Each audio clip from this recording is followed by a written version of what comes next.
কোথাও বোমাবাজি, কোথাও আবার পুলিশের গাড়িতে আগুন। বিজেপির মিছিল ঘিরে চরম বিশৃঙ্খলা। বউবাজারে পরপর 4টি পুলিশের গাড়ি ভাঙচুর, বাদ গেল না ডিসি নর্থের গাড়িও।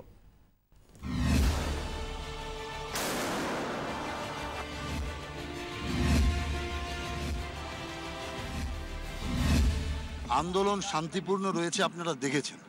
একটা ঢিলও পড়েনি, একটা বোমাও পড়েনি। রাহুল সিনহা এই দাবি করলেও বৃহস্পতিবার দুপুরে তুলকালামের সাক্ষী রইল কলকাতা।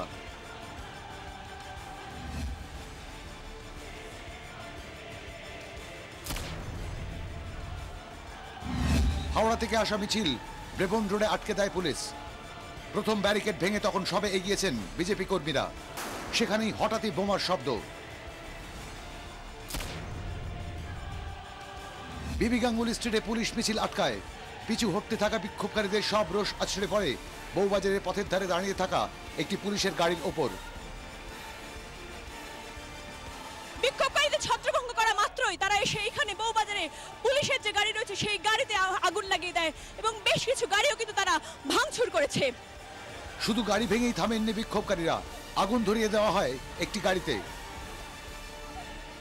বিজেপির সব র্যালি বের করেছে, কিছু শুনলো না, সব জয় শ্রীরাম করে করে জ্বালিয়ে দিল।